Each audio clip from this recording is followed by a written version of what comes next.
Bien, hermanos, vamos a abrir nuestras Biblias en Gálatas. La carta a los Gálatas, capítulo 2. Pero antes vamos a orar una vez más y vamos a pedir al Señor que envíe su Espíritu Santo y ministre a nuestros corazones. Padre, de nuevo nosotros queremos darte muchas gracias. Tú nos has sostenido hasta aquí, nos has traído a este lugar donde mora tu Santo Espíritu. Y ahora queremos pedirte, Señor, que conforme al propósito por el que tú enviaste al Espíritu Santo, que es glorificar a Cristo, que tú nos ayudes a pesar de nuestra debilidad, a pesar de nuestro cansancio. Por favor, Señor, que Cristo sea exaltado en este lugar, que los pecadores sean salvados, que los santos sean edificados. Abre nuestros ojos, Señor, para entender tu palabra, porque te lo pedimos en el precioso, maravilloso, extraordinario, exaltado, inigualable, incomparable nombre de nuestro bendito Señor y Salvador Jesucristo. Amén. Gálatas 2:20. Con Cristo estoy juntamente crucificado, y ya no vivo yo, mas vive Cristo en mí. Y lo que ahora vivo en la carne, lo vivo en la fe del Hijo de Dios, el cual me amó y se entregó a sí mismo por mí. Déjenme hacerles una pregunta. ¿De quién depende que avancemos en nuestra vida cristiana? ¿De Cristo o de nosotros? ¿De quién depende que podamos luchar eficazmente contra el pecado que todavía mora en nosotros? Eso depende enteramente de Cristo, depende de nosotros. ¿Hay algo que tú y yo tenemos que hacer para crecer en nuestra vida cristiana? ¿Hay algo que tú y yo tenemos que hacer para luchar eficazmente contra el pecado? ¿O la única responsabilidad que tú y yo tenemos es descansar en Cristo y dejar nuestras vidas en sus manos? Bueno, Pablo responde esa pregunta de manera indirecta, de manera incidental, en este texto que acabamos de leer, que yo estoy completamente seguro que muchos de ustedes conocen de memoria. Estas palabras se encuentran en el contexto de una severa amonestación que Pablo tuvo que hacerle al apóstol Pedro en Antioquía, porque Pedro se estaba conduciendo de una manera que no era apropiada, que no era correcta, que no era piadosa con aquellos creyentes que no eran de un trasfondo judío, eran gentiles. Noten lo que dice el versículo 11. Pero cuando Pedro vino a Antioquía, le resistí cara a cara, porque era de condenar. De paso, hermanos, eso nos enseña que en la iglesia de Cristo no hay inmunidad diplomática. Pablo amonestó públicamente a Pedro, pues antes que viniesen algunos de parte de Jacobo, él comía con los gentiles, pero después que vinieron se retraía y se apartaba porque tenía miedo de los de la circuncisión. Debido a que en el Antiguo Testamento había muchas restricciones en cuanto al tema de la comida, y los gentiles no tenían ese tipo de limitaciones a la hora de elegir sus alimentos, muchos judíos convertidos a Cristo no sabían qué hacer con esto cuando se sentaban a la mesa a comer con los gentiles. Ahora, mis hermanos, piensen en esto. Pedro no debía tener ninguna duda respecto a esto.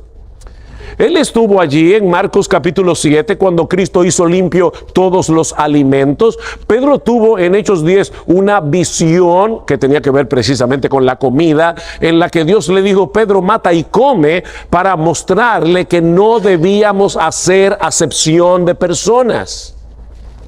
Así que durante un tiempo Pedro estuvo compartiendo con sus hermanos gentiles, comiendo con ellos, pero de repente llegó una comitiva de parte de Jacobo, una comitiva de Jerusalén, de judíos convertidos, y Pedro comenzó a retraerse, comenzó a apartarse. Ahora, no porque hubiera cambiado de convicción, sino por temor a lo que pensaran de él, dice en el versículo 12.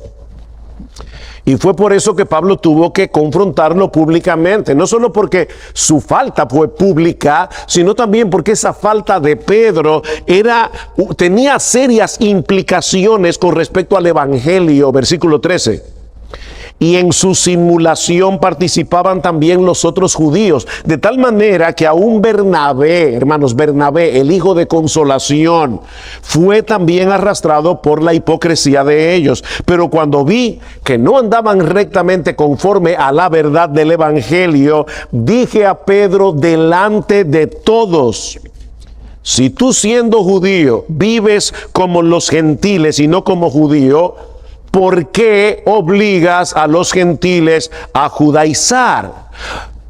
Pedro habría podido acusar Pablo habría podido acusar a Pedro de muchas cosas. De ser un racista, de haberse comportado de una manera ruda con sus hermanos gentiles, de haber sido un grosero, de tener temor a los hombres, de ser un hipócrita. De hecho, el texto habla de hipocresía. Sin embargo, Pablo sabía que la raíz del problema era mucho más profundo. Pedro no estaba conectando los puntos entre la forma como él estaba viviendo y el evangelio. Noten otra vez el versículo 14, dice: pero cuando vi que no andaban rectamente conforme a la verdad del evangelio. En otras palabras, el comportamiento de Pedro no era consecuente con el evangelio que él creía, con el evangelio que él predicaba. Mis hermanos, esto es un asunto de lógica. Si nuestra aceptación delante de Dios no depende de nuestra raza, no depende de nuestro desempeño, no depende de nuestras buenas obras, de que guardemos la ley, sino que depende únicamente de la justicia y la obra de Cristo, no deberíamos separarnos de otros creyentes por su origen racial. Porque no tenemos nada de qué gloriarnos, porque todos tenemos el mismo estatus espiritual delante de Dios. Más aún, Pablo quiere hacernos ver, y todo esto es para entender Gálatas 2:20.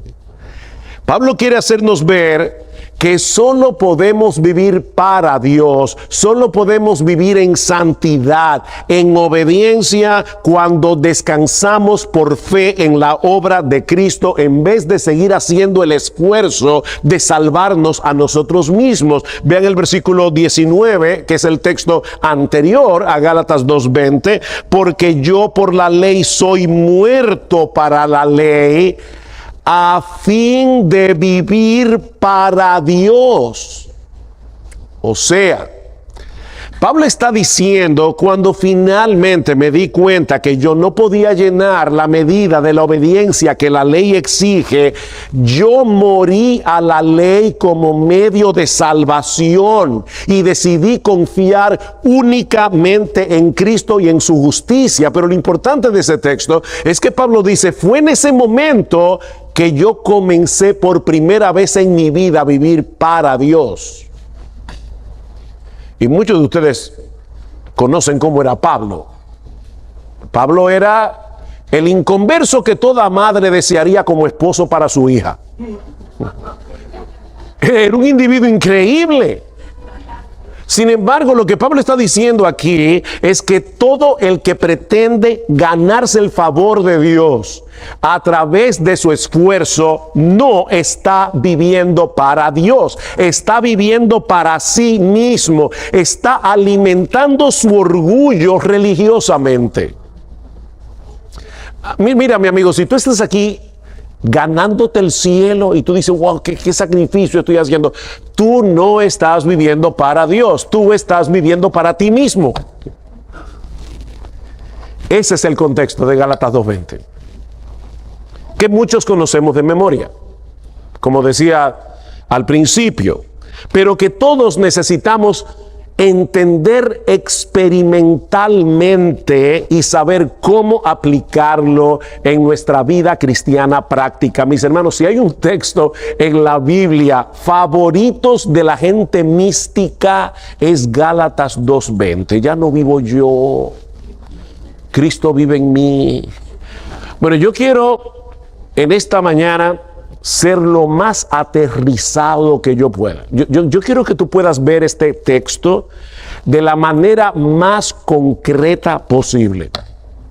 Y hay al menos 3 enseñanzas que nosotros podemos sacar de este pasaje. Lo primero que Pablo nos dice aquí es que ya fuimos crucificados juntamente con Cristo si somos cristianos. Eso es un hecho. Esto no es una exhortación. Es la declaración de algo que ya sucedió. Versículo 20. Con Cristo estoy juntamente crucificado. Lo que Pablo parece estar diciendo aquí, de acuerdo al contexto, es que el fariseo santurrón que había pasado gran parte de su vida tratando de salvarse por medio de su obediencia a la ley, ese individuo había muerto, ese individuo ya fue crucificado con Cristo. Hay otros textos de la Biblia que nos exhortan a cargar nuestra cruz cada día y seguir al Señor, pero Gálatas 2:20 no pertenece a esa categoría. Pablo no nos está exhortando a cargar la cruz. Pablo nos está diciendo que ya fuimos crucificados. Mi hermano, entre Cristo y el madero estás tú metido allá adentro. Eso es lo que Pablo está diciendo. Y Pablo dice, precisamente porque yo sé que Cristo murió en la cruz, eso me dice claramente que yo no podía salvarme a mí mismo. Ese fariseo que estaba tratando de salvarse guardando la ley ya murió.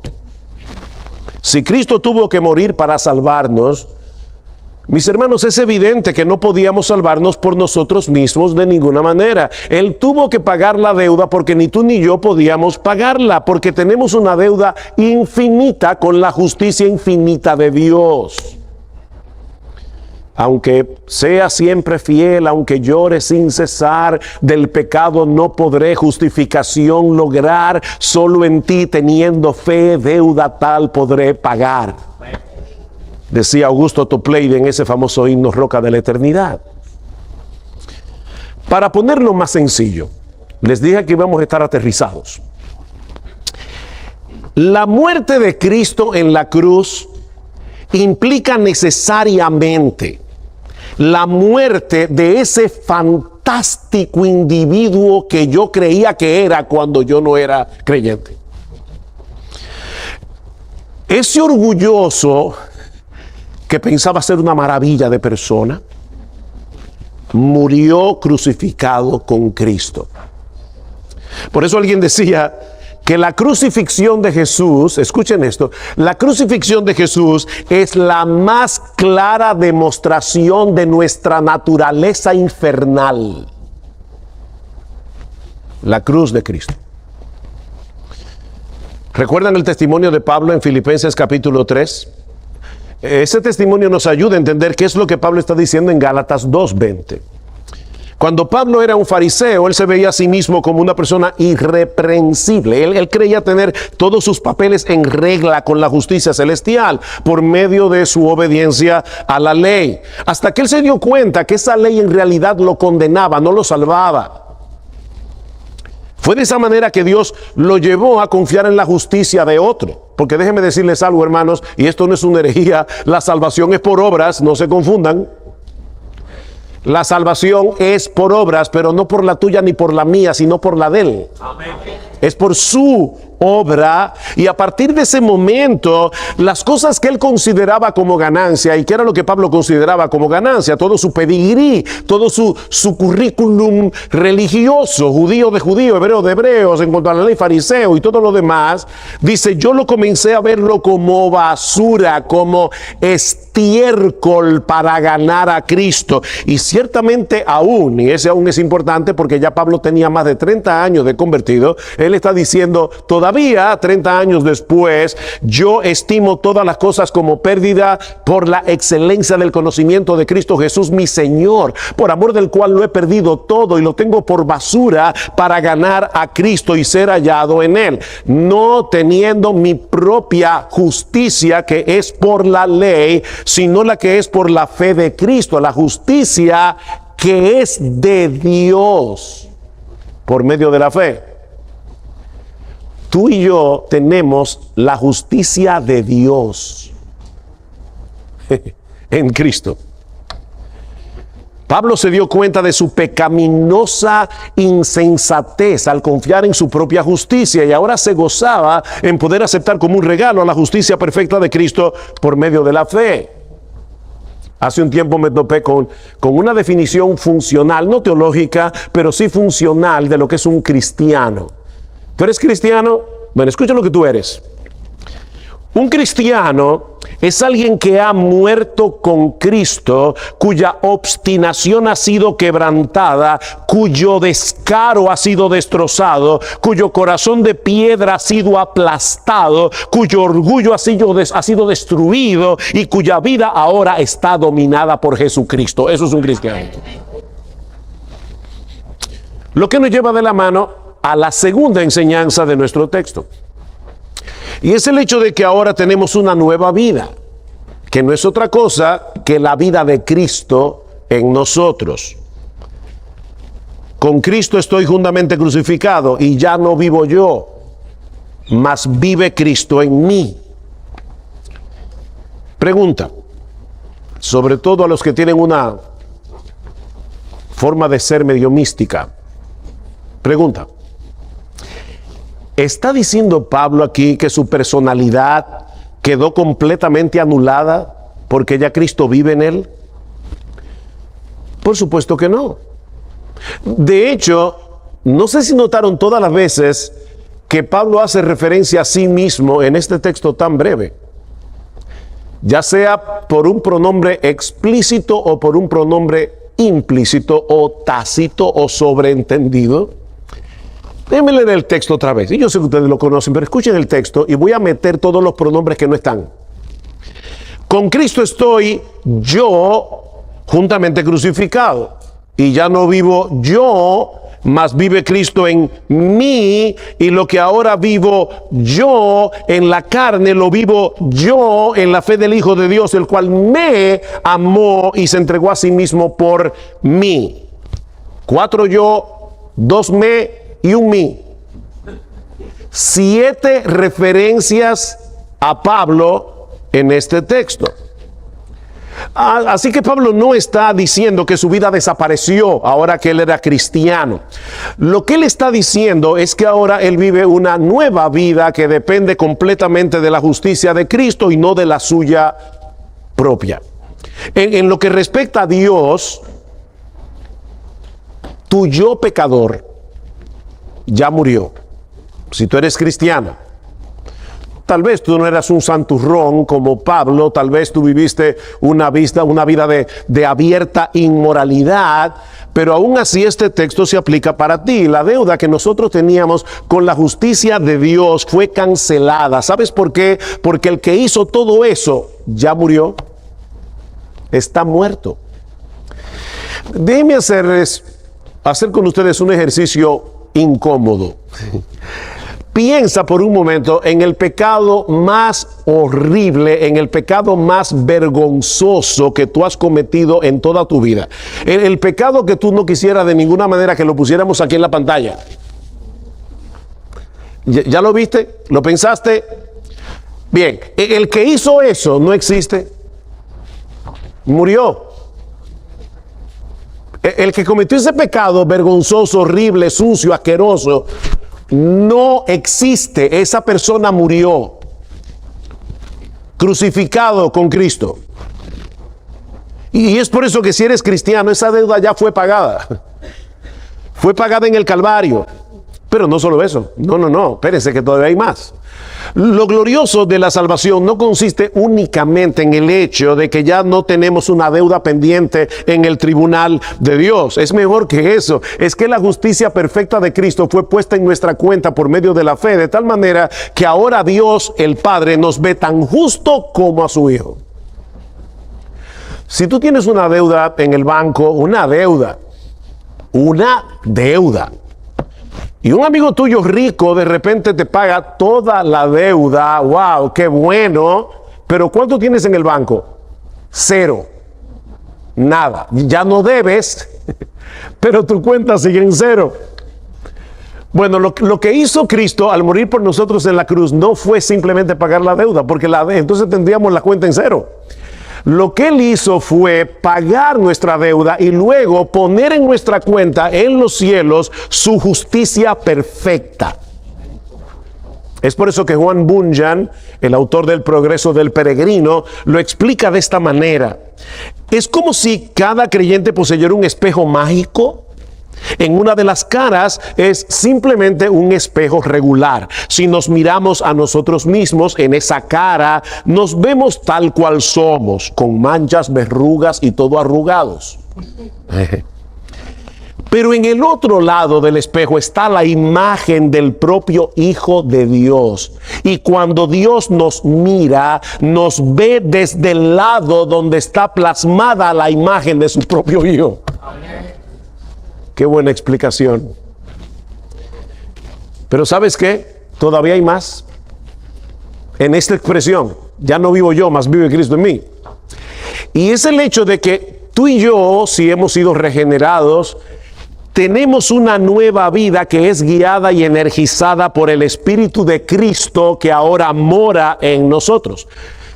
Todavía tenemos un yo, pero es un nuevo yo en el que mora el Espíritu de Cristo. O sea, cuando yo pienso, soy yo el que piensa. Cuando yo decido algo, soy yo el que lo decido. Cuando yo actúo, soy yo el que actúo. Por eso Pablo dice, lo que ahora vivo en la carne, esa palabra carne allí no es pecaminosa.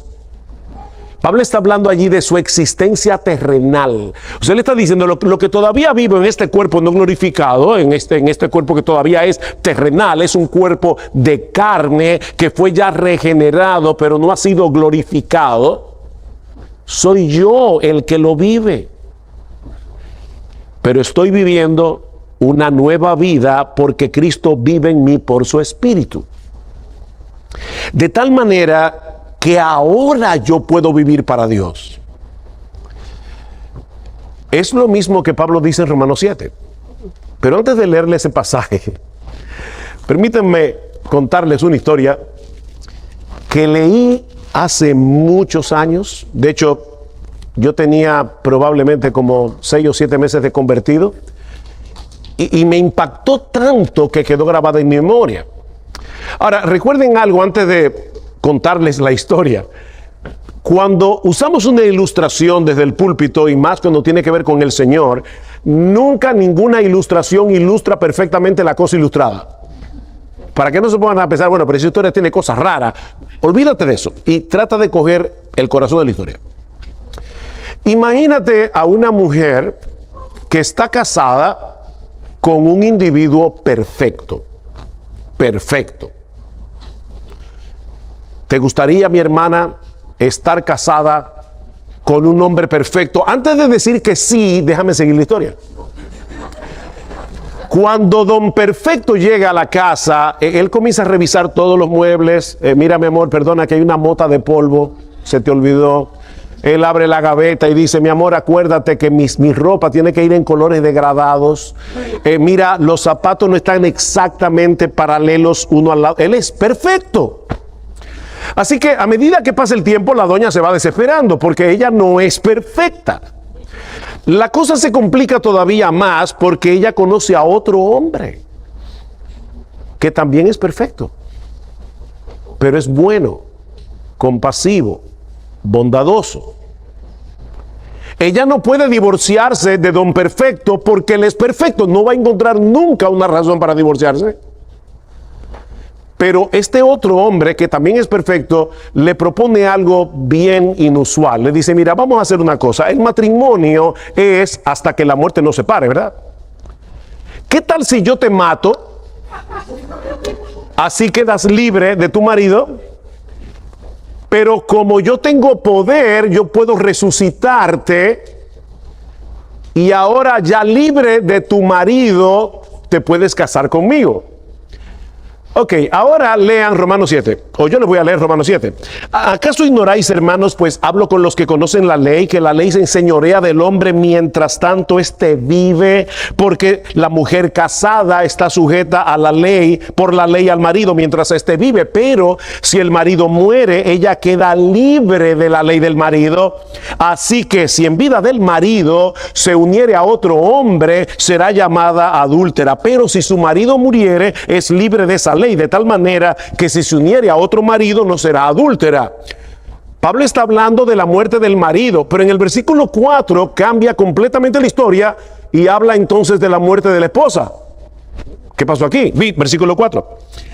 Así también vosotros, hermanos míos, habéis muerto a la ley mediante el cuerpo de Cristo, para que seáis de otro, del que resucitó de los muertos, a fin de que llevemos frutos para Dios. ¿Ven el punto? Cristo nos mató, y cuando Cristo nos mató, ya nosotros quedamos libres de la ley. Porque déjame decirte algo, si tú tienes muchas deudas, te tengo una buena noticia: el día que te mueras, la deuda está cancelada, ya no le debe nada a nadie. Bueno, nosotros hemos muerto con Cristo, la deuda fue cancelada, pero Cristo no lo dejó allí. Él nos resucitó juntamente con Él, para que ahora nosotros seamos de Él, para que ahora tengamos otro esposo que también es perfecto, pero es bueno, compasivo, misericordioso, tanto así que Él vive en nosotros por su Espíritu para ayudarnos a ser obedientes a la ley de Dios. Amén. Miren, hermanos, de verdad eso es para brincar de la silla. Podemos vivir la vida cristiana porque Cristo hizo de nuestro cuerpo su morada, su templo. Gálatas 4:6. Dice Pablo: por cuanto sois hijos, Dios envió a vuestros corazones el espíritu de su Hijo, el cual clama: Abba, Padre.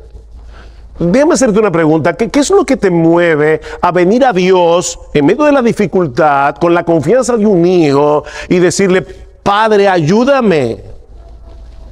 El hecho de que ahora tenemos el espíritu de su Hijo morando en nosotros. ¿O cómo podemos explicar ese deseo que tú y yo tenemos de hacer la voluntad de Dios? Y es una lucha, y tenemos muchas tentaciones, pero el verdadero creyente quiere hacer la voluntad de Dios. ¿Cómo explicamos eso? ¿Cómo es posible que hayamos podido resistir a lo largo de nuestra vida cristiana, a pesar de todas las dificultades que hemos experimentado y seguiremos experimentando, que hemos experimentado y seguiremos experimentando en este mundo caído? ¿Cómo es posible que todavía estemos aquí? ¿Por qué todavía tú sientes vergüenza cuando pecas? Y eres guiado al arrepentimiento, en vez de quedarte atrapado en tu pecado y apostatas de la fe, porque Cristo vive en ti. Si tú eres creyente, Cristo vive en mí por su Espíritu. Eso fue lo que Él le prometió a sus discípulos en Juan 14. Y yo rogaré al Padre y os dará otro consolador para que esté con vosotros para siempre. Y Él explica que se trata del Espíritu de Dios, del Espíritu Santo, y dice: no os dejaré huérfanos, vendré a vosotros. Y Él no está hablando de la segunda venida, está hablando de la venida del Espíritu. Mis hermanos, no somos huérfanos de Dios. Él mora en nosotros por su Espíritu. Él nos anima desde adentro a seguir corriendo la carrera. No tenemos, obviamente, la capacidad de entender cómo es eso. O sea, ¿cómo es que el Espíritu de Cristo mora en nosotros? Yo entiendo el concepto, pero yo no entiendo cómo es que el Espíritu Santo mora en mí. Pero eso es lo que dice la Escritura. Y Dios reveló esa verdad porque Él quería que tú y yo supiéramos eso, porque no hay una cosa más estimulante, más, ¿qué palabra puedo usar para el creyente que saber que el Espíritu Santo mora en nosotros? Eso es increíble, sorprendente, extraordinario. Ahora, ¿Qué implica todo esto para nuestra vida cristiana práctica? Yo le decía, yo quiero de verdad que esto aterrice, que tú puedas ver esto de manera concreta. Bueno, eso nos lleva a nuestra tercera y última enseñanza que podemos extraer de nuestro texto, y es que esa nueva vida que nosotros tenemos en Cristo y que comenzó por la fe, actúa y avanza por esa misma fe. Es por fe y para fe, dice Pablo en Romanos. La nueva vida que tú y yo tenemos en Cristo, que comenzó por la fe, actúa y avanza por medio de esa misma fe. Vean el texto de nuevo: con Cristo estoy juntamente crucificado, y ya no vivo yo, mas vive Cristo en mí. Y lo que ahora vivo en la carne, lo vivo en la fe del Hijo de Dios, el cual me amó y se entregó a sí mismo por mí. En la fe. Una de las cosas que nosotros aprendimos en la escuela cuando estudiábamos matemáticas es que el orden de los factores no altera el producto. ¿Recuerdan eso, niños? Niños, escuchen esto: 2 por 3 es lo mismo que 3 por 2. El orden de los factores no altera el producto. Pero en el caso del Evangelio, el orden de los factores altera por completo el producto. Porque en el Evangelio la fe viene primero y las obras después. No puede ser al revés. La fe primero, las obras después.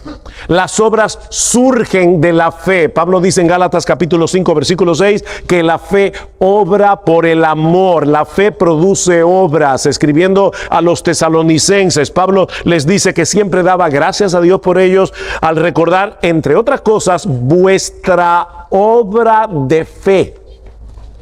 ¿Qué expresión? Vuestra obra de fe, es decir, las obras que surgen de la fe. Una fe que no produce obras es una fe muerta, dice en Santiago, y eso lo sabemos todos. Pero déjenme ahora cambiar el orden. No es simplemente que la fe que no produce obras es una fe muerta, es que la obra que no surge de la fe no sirve para nada. La obra que no surge de la fe es inútil. No sirve para nada. Tiene que haber fe, tiene que haber obras, pero tiene que ser en ese orden. ¿Ustedes recuerdan aquella famosa historia de 2 prostitutas que tienen un lío legal y van delante de Salomón? Resulta que las 2 prostitutas tenían cada una de ellas un hijo. Una de ellas se levanta a medianoche y se da cuenta que su niño está muerto, así que ella tiene una brillante idea: intercambiar su niño muerto por el hijo vivo de la otra. Cuando la otra se levanta y ve al niño muerto, pero le ve la cara, se da cuenta que ese no es su hijo. Así que las 2 comienzan a decir que el niño vivo es suyo. Así que era la palabra de una contra la palabra de la otra. Van delante de Salomón y Salomón dice: bueno, vamos a resolver este problema. Tráigame una espada. Partan al niño en 2 y den un pedazo cada una. La que no era la madre del niño le pareció genial la idea, una solución salomónica. Pero la verdadera madre reacciona, dice el texto bíblico, profundamente conmovida por su hijo, y le dice a Salomón: oh mi señor, dale a ella el niño vivo y de ninguna manera lo mates. Y entonces Salomón le dice a sus siervos: escondan la espada, ya no hay nada que hacer, el niño es de ella, denle su niño a su mamá. Ahora bien, ¿qué tiene todo esto que ver con Gálatas 2:20? Pregunta: ¿fue su reacción lo que la convirtió en la madre del niño? ¿O es porque ella era la madre que reaccionó así? ¿Ven el orden de los factores? Altera el producto. O sea, ella era la madre y eso fue lo que la hizo reaccionar de la manera como ella reaccionó. Bueno, hermanos, lo mismo sucede con la fe y las buenas obras. No son las buenas obras las que me convierten en hijo de Dios. No son las buenas obras las que me convierten en alguien salvo, pero porque soy hijo de Dios, porque ya fui salvo por el amor de Cristo, ahora por gratitud yo soy soy movido a querer obedecer al Señor. Yo soy movido a querer hacer buenas obras para la gloria de Dios. Yo quiero vivir en obediencia, pero porque ya soy lo que soy, no para hacer lo que no soy. Las buenas obras y la obediencia no producen nuestra filiación, el hecho de que seamos hijos de Dios, pero porque somos hijos de Dios por medio de la fe en Jesucristo, ahora andamos en obediencia, no en una obediencia perfecta, pero sí sincera, genuina y haciendo buenas obras.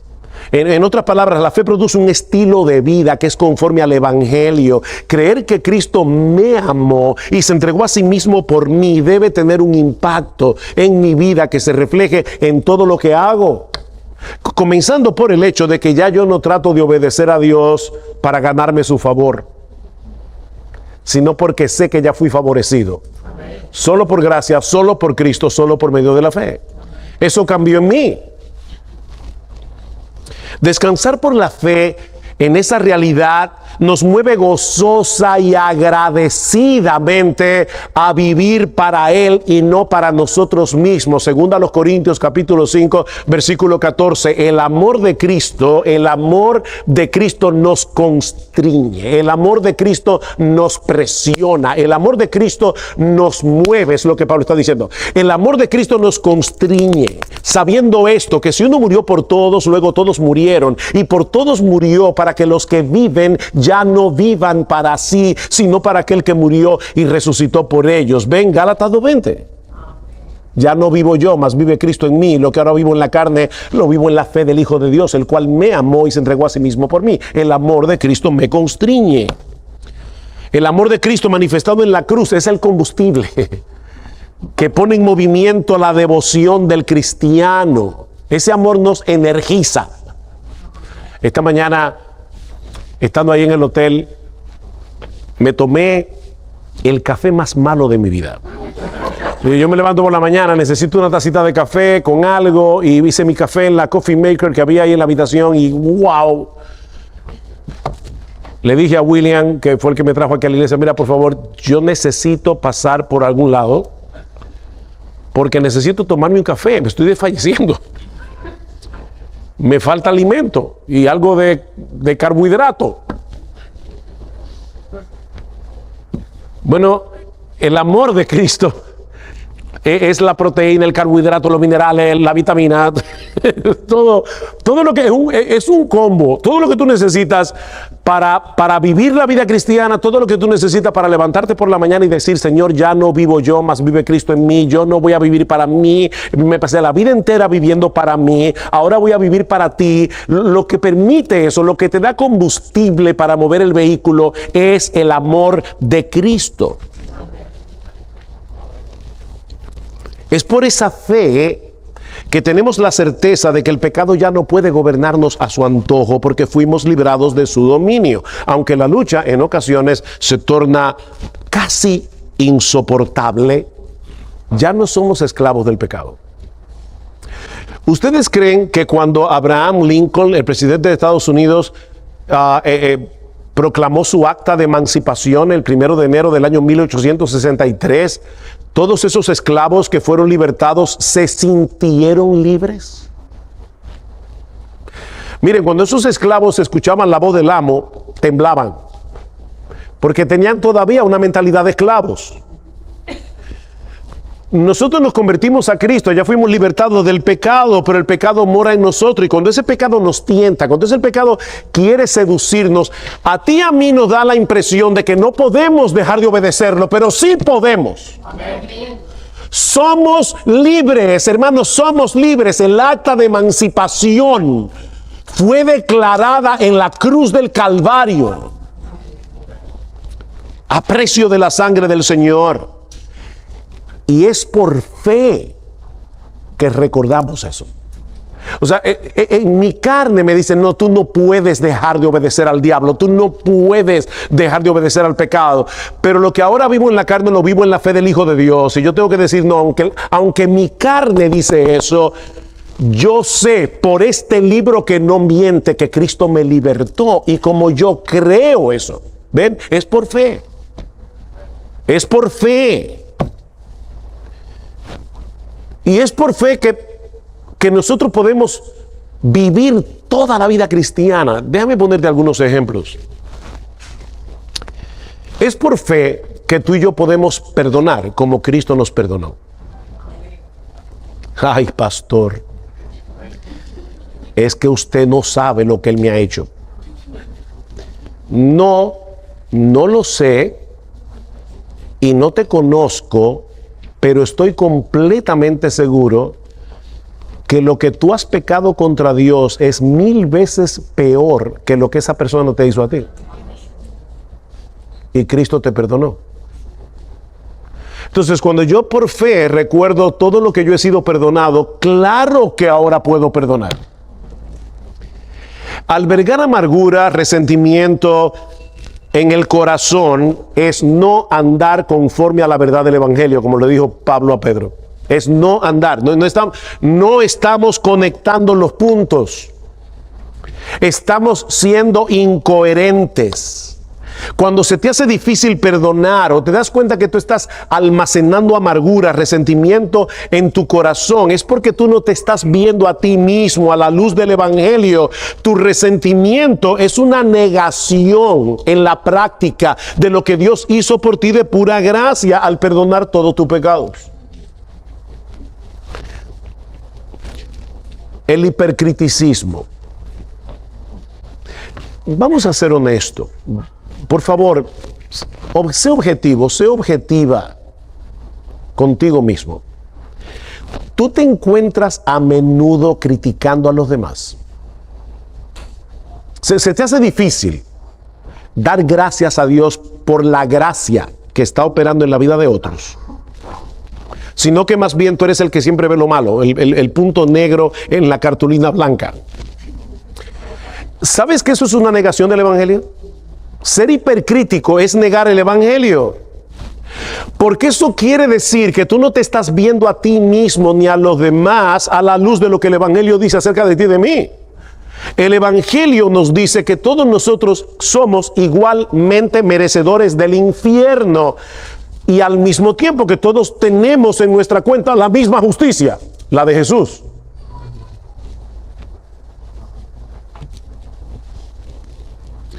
Es por fe que nosotros podemos dedicarnos a servir a otros, movidos por la gratitud de lo que Cristo hizo por nosotros de pura gracia. El Evangelio debe movernos a servir.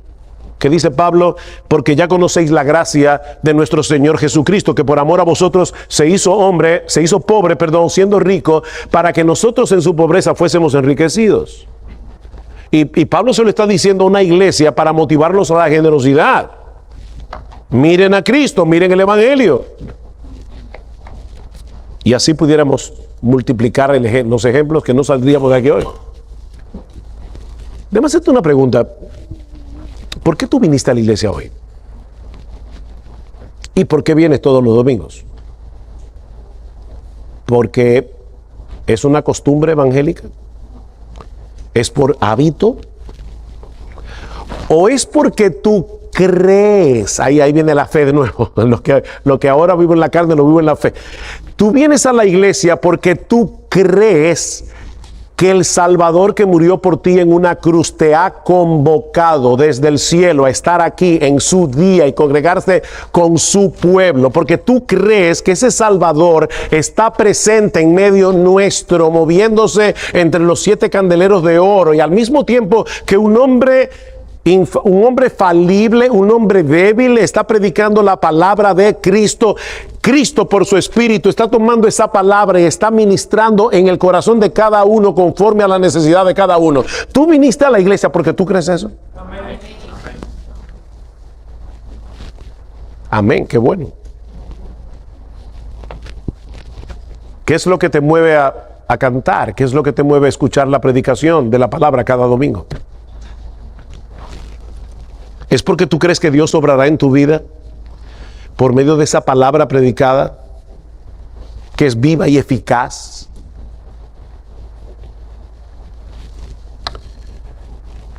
Es por fe que andamos, no por vista. Es por fe que confiamos en sus promesas. Es por fe que aguardamos su venida. Es por fe que tenemos la certeza que las aflicciones del tiempo presente no son comparables con la gloria que en nosotros será manifestada cuando Cristo vuelva en gloria. Volviendo entonces a la pregunta del principio, ¿de quién depende que avancemos en nuestra vida cristiana?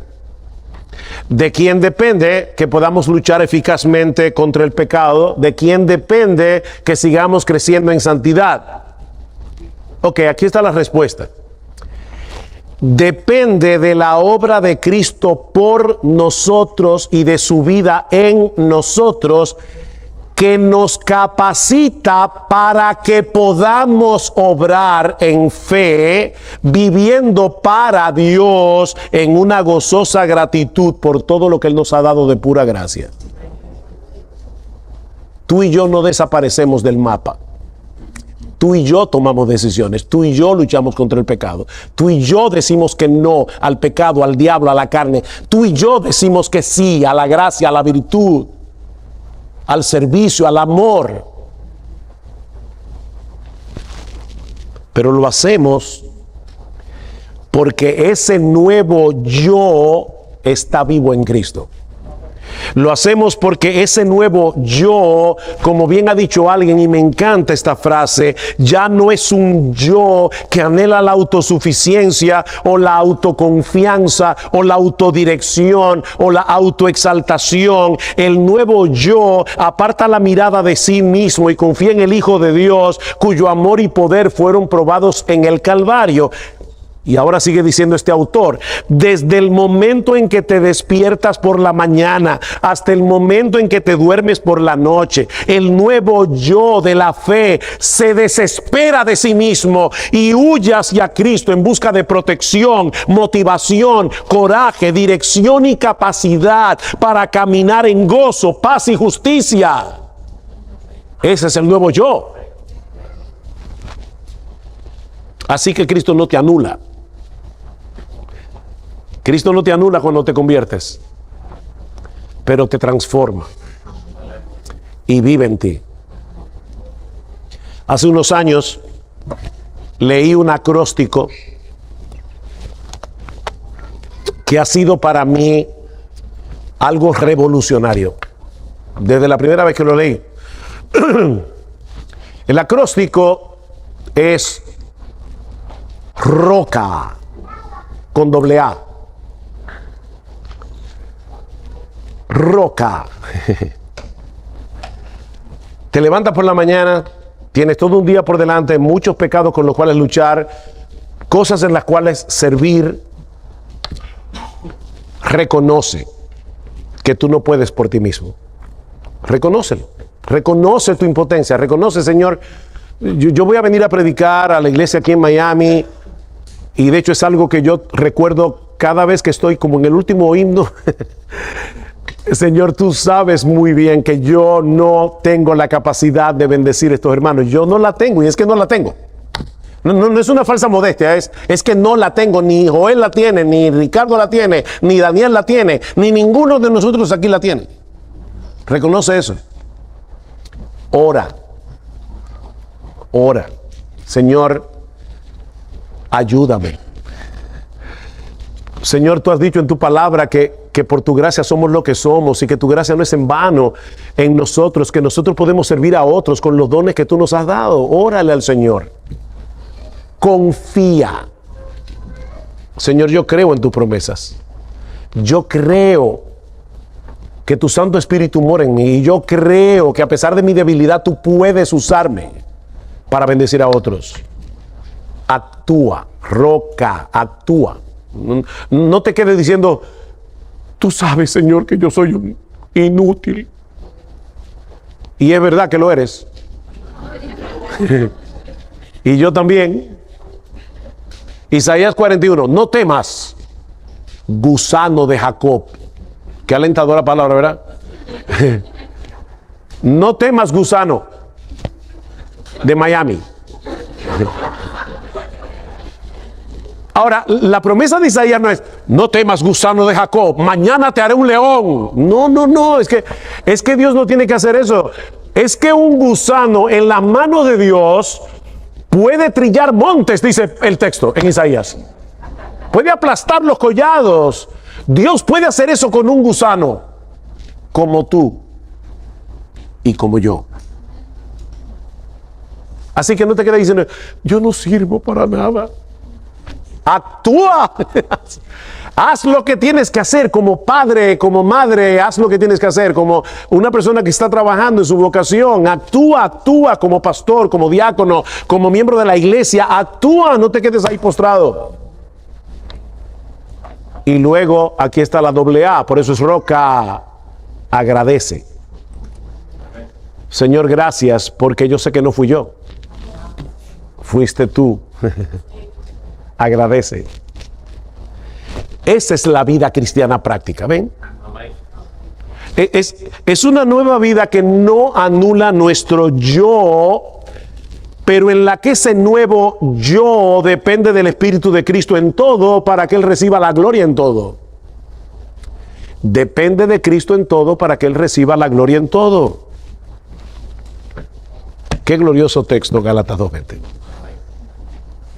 Tú y yo necesitamos aprendérnoslo de memoria y necesitamos recordarlo todos los días de nuestra vida.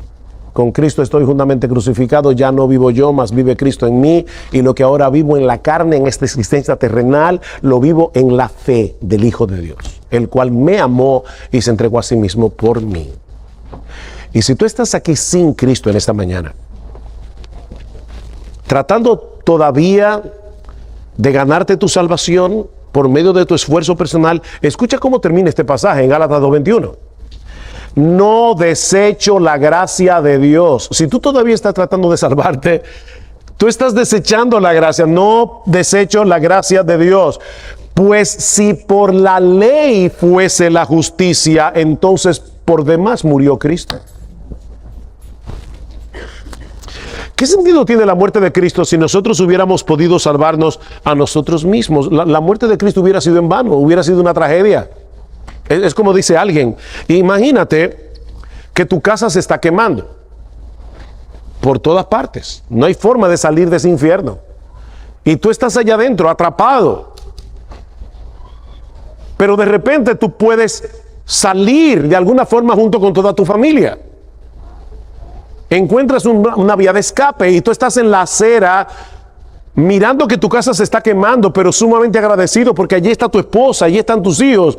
Pero de repente viene un individuo extraño y te dice, yo quiero demostrarte cuánto te amo. Y se arroja la casa en llamas y muere carbonizado. Eso no tiene sentido, eso es un sacrificio inútil porque ya tu familia había sido salva sin el sacrificio de ese individuo. Pero qué diferente sería si tú todavía estás allí atrapado en medio de las llamas, no hay forma de salir y desde afuera tú escuchas una voz que te dice, no te preocupes, yo te amo. Y esa persona atraviesa el muro de llama que te rodea, se vuelve un escudo humano, te saca de la casa en llamas, sano y salvo, completamente ileso, pero él muere carbonizado. Eso sí que es una muestra de amor. Amén. Eso fue lo que hizo Jesús. Con la única diferencia de que él resucitó. La gran diferencia. Si fuera posible para el hombre salvarse a sí mismo, la muerte de Cristo en la cruz no tendría significado. Pero si Él murió para salvarnos porque no había otro medio de salvación, entonces esa muerte lo significaría todo.